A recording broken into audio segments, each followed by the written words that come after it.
Hello students, welcome to my channel learning with Manu. मैं मनु यादव और हम पढ़ रहे थे एनसीईआरटी की साइंस। इसमें हमने 2 चैप्टर ऑलरेडी पढ़ लिए थे और आज की क्लास में हम पढ़ेंगे चैप्टर नंबर 3 जो कि है तंतु से वस्त्र तक। यानी कि आज की क्लास में हम पढ़ेंगे कपड़ों के बारे में। कपड़े किससे बनते हैं, कपड़े कैसे बनते हैं, ये कितने प्रकार के होते हैं, ये सब हम पढ़ेंगे आज के चैप्टर में। तो आपके आसपास जितने भी चीज़ें हैं जो कपड़ों की बनी है उनको आप ध्यान से देखिए। जैसे पर्दे, बेडशीट, कंबल, तकिए, तौलिए, आपके टी शर्ट, स्वेटर, ये सब जितने भी चीज़ें हैं जो कपड़ों की बनी है उनको आप ध्यान से देखिए और उनको टच करके आप महसूस करिए। तो आप पाएंगे कि ये जितने भी चीज़ें हैं ये सब अलग अलग टाइप के कपड़ों से बनी है। यानी कि इनमें से कोई सूती हो सकता है, तो कोई ऊनी, रेशमी, या कोई नायलॉन का भी हो सकता है, पॉलिएस्टर। तो ये सब है कपड़ों के प्रकार, अलग अलग टाइप के ये कपड़े। ठीक है, अब ये जो इतने प्रकार के कपड़े या वस्त्र हैं ये बनते किससे हैं? तो वस्त्रों का निर्माण होता है तंतुओं से। वस्त्रों का निर्माण होता है तंतु से या फाइबर से।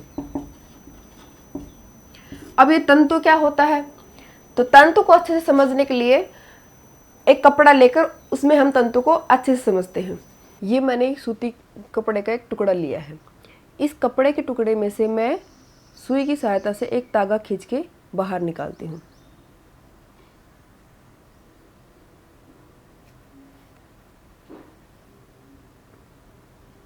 ये एक तागा इसमें से मैंने निकाल लिया है। इस तागे को अगर सुई से थोड़ा और मैं खरोंचूं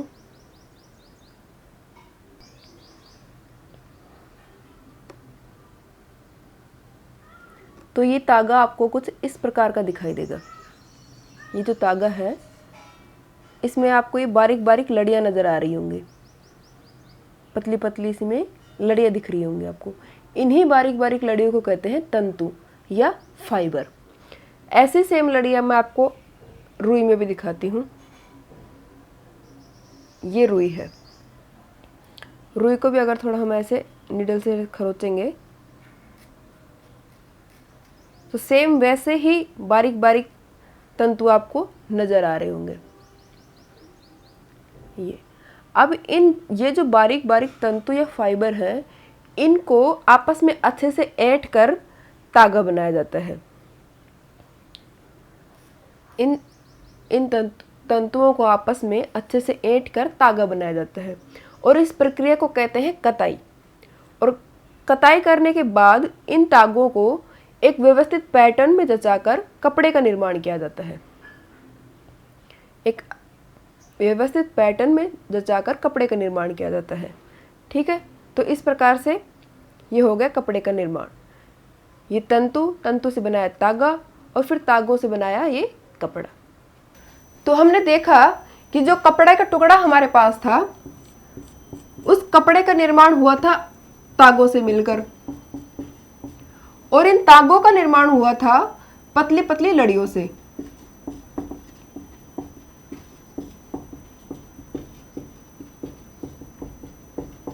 इन्हीं पतली पतली लड़ियों को कहते हैं तंतु या फाइबर। तो ये हो गए तंतु। अभी जो तंतु है ये भी 2 प्रकार का होता है, एक है प्राकृतिक, दूसरा कृत्रिम। तो फर्स्ट है प्राकृतिक और सेकंड है कृत्रिम। प्राकृतिक तंतु का अर्थ यहां हो जाएगा कि जो तंतु हमें नेचर से मिल रहे हैं, यानी कि जो फाइबर हमें पादपों या जंतुओं से प्राप्त हो रहे हैं वो आ जाएंगे प्राकृतिक तंतुओं में। और कृत्रिम में आ जाएंगे कि जिन तंतुओं का निर्माण रासायनिक पदार्थों द्वारा किया जाता है, यानी कि जिनका सोर्स जंतु और पादप नहीं होंगे, वो हो जाएंगे कृत्रिम या संश्लिष्ट तंतु।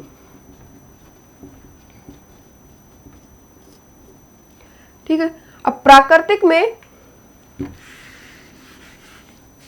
अब ये जो प्राकृतिक तंतु है इसके भी 2 सोर्स है, या तो वो पादपों से हमें प्राप्त होंगे या वो हमें जंतुओं से प्राप्त होंगे। तो इसके 2 सोर्स हो जाएंगे, पादप और जंतु।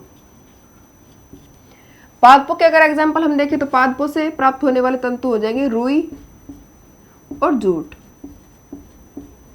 और जंतुओं से प्राप्त होने वाले फाइबर हो जाएंगे ऊन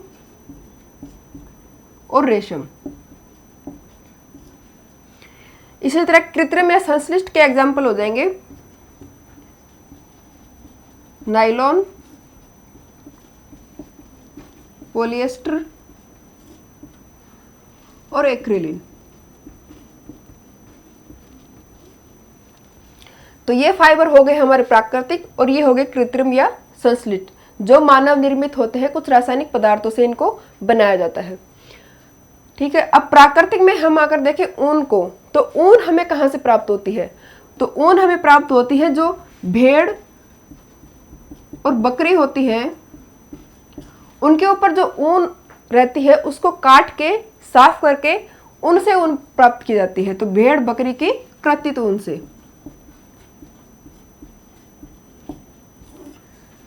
ठीक है, और रेशम, रेशम हमें कहाँ से प्राप्त होगा? रेशम प्राप्त होता है रेशम कीट से। रेशम कीट का जो कोकून होता है तो उससे रेशम खींचा जाता है। तो रेशम का सोर्स हो गया रेशम कीट।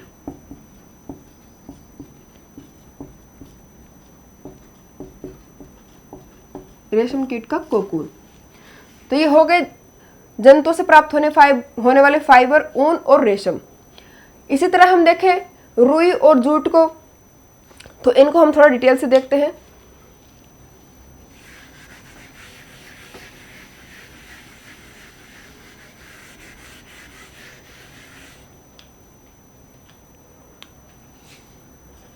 तो फर्स्ट है रुई।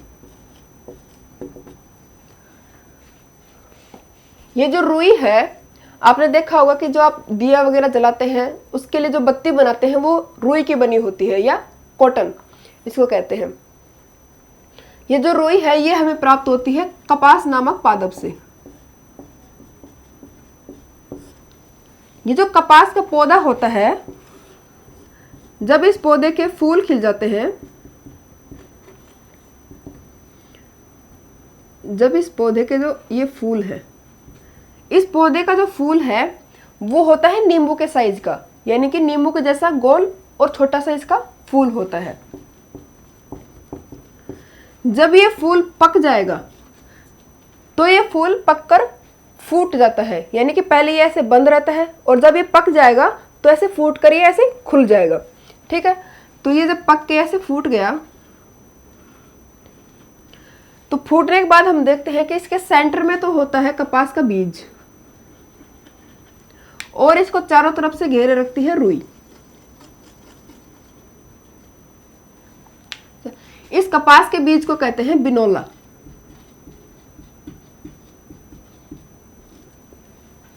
अब जो लोग कपास की खेती करते हैं वो लोग क्या करते हैं कि जो ये फूल पक गए उसके बाद वो लोग हाथों से इन फूलों को तोड़कर इकट्ठा करते हैं।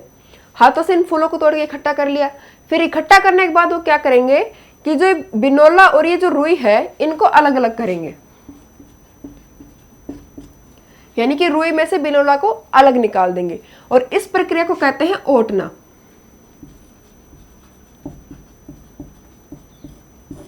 तो ओटना क्या हो गया? रुई व बिनोला को अलग करना। ठीक है, तो पहले के जमाने में ये ओटने का जो काम था ये भी लोग हाथों से ही करते थे, लेकिन आज के टाइम में इसके लिए मशीनें उपलब्ध है, तो ये मशीनों से आसानी से किया जा सकता है। तो हमने देखा कि जो रुई है वो हमें प्राप्त हो रही है कपास के पादप से। जब इसका फूल पककर फट जाता है तो जो कपास की खेती करते हैं वो लोग इनको इकट्ठा कर लेते हैं। इकट्ठा करने के बाद वो लोग इस फूल में से बिनोला को अलग छांट देते हैं, और इस प्रक्रिया को कहते हैं ओटना। तो इस प्रकार से हमें रुई प्राप्त होती है। नेक्स्ट था जूट।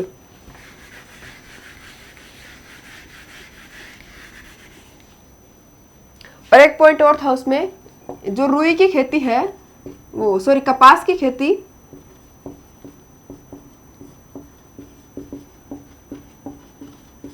कपास की खेती ऐसे इलाकों में की जाती है जहां की मिट्टी होती है काली।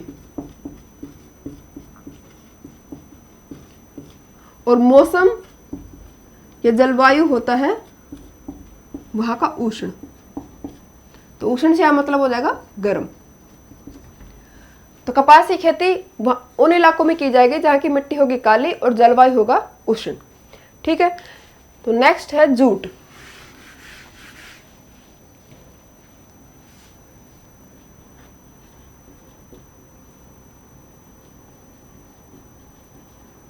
या पटसन। ये जो जूट है ये हमें प्राप्त होता है पटसन नामक पादप या पौधे से। ये जो पटसन का पादप होता है इसका तना होता है पतला और पत्तियां होती हैं छोटी छोटी, ऐसे छोटी छोटी इस पे पत्तियां होती हैं। जब इस पादप पे फूल खिलने लगता है, जब ये पादप मतलब पुष्पन अवस्था में होता है, तब इन पादपों को काट लिया जाता है। इन पादपों को काट के इकट्ठा कर लिया जाता है। इकट्ठा करके जो इनका तना है उनको अलग छांट लिया जाता है। इनके जो तने हैं ये ऐसे इनको एक जगह इकट्ठा कर लेते हैं। फिर इन तनों को क्या करते हैं कि इनको कुछ दिनों के लिए पानी में डुबो के रख देते हैं। तो ये कोई बर्तन में पानी लिया और इसमें इसको ऐसे डुबो के रख देते हैं।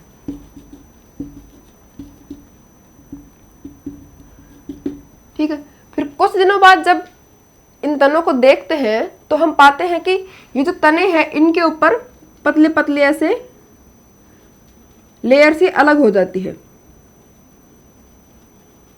अब ये जो पतली पतली लेयर अलग हो गई, इनको जो लोग इसकी खेती करते हैं वो क्या करेंगे, हाथों से इनको ऐसे अलग कर लेंगे और इनको इकट्ठा कर लेंगे। तो जो ये पतली लेयर थी यही होती है जूट। तो इसी पतली लेयर को कहते हैं जूट। ठीक है। तो इस प्रकार जूट प्राप्त किया जाता है। तो जूट के लिए पटसन का पादप होता है। जब वो पुष्पन अवस्था में होता है तो उनको काट के इकट्ठा कर लिया जाता है उसके तनों को, और उनको कुछ दिनों के लिए पानी में भिगो कर रख दिया जाता है। थोड़े दिनों बाद जब देखते हैं तो उनके तनों के ऊपर जो पतली पतली लेयर है वो अलग हो जाती है और उनको इकट्ठा कर लेते हैं। वही होता है जूट। अब ये जो जूट की खेती है ये भारत में की जाती है वर्षा ऋतु में। भारत में की जाती है वर्षा ऋतु में। और ये मुख्यतः आसाम, पश्चिम बंगाल और बिहार में की जाती है इसकी खेती। ठीक है। तो ये हो गया जूट और रुई, हमने दोनों डिटेल से पढ़ लिए हैं। अब ये तो हो गए फाइबर। अब इन फाइबर से हमें बनाना है पहले तागा, फिर तागों से बनाएंगे वस्त्र। तो चलिए देखते हैं।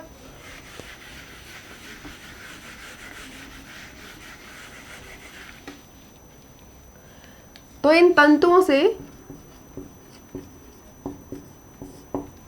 बनाते हैं पहले तागा। तंतुओं से तागा बनाने की प्रक्रिया को कहते हैं कताई। अब इस कताई में क्या होता है, कताई की जो प्रोसेस होती है उसमें होता है जो ये अपने जो तंतु होते हैं, बारीक बारीक जो रेशे होते हैं, इनको आपस में अच्छे से ऐंठ लिया जाता है। आपस में इनको ऐंठ कर तागे बना ले जाते हैं इनके। तो ये जो ऐंठने का काम है वो किया जाता है चरखे से, या फिर एक और इसके लिए युक्ति होती है तकली। इसको हस्त तकवा भी कहते हैं।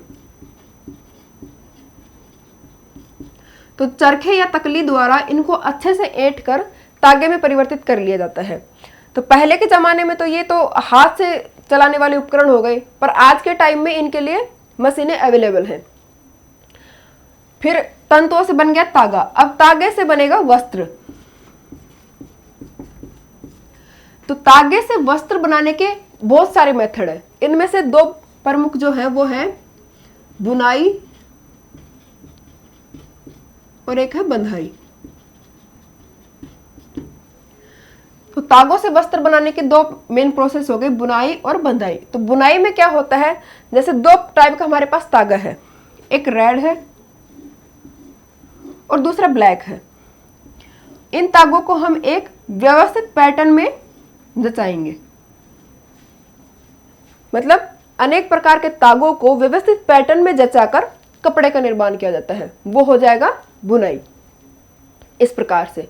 ठीक है, तो तंतुओं से तागा बनने की प्रोसेस हो गई कताई, और तागा से वस्त्र बनने की प्रोसेस को कहते हैं, इसके दो टाइप हो गए, बुनाई या बंधाई।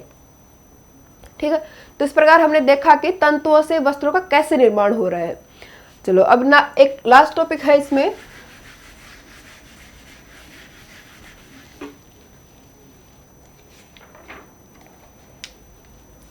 लास्ट टॉपिक इसमें दे रखा है वस्तु सामग्री का इतिहास।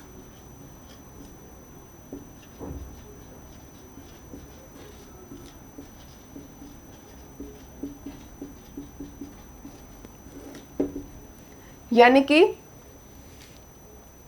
वस्त्र,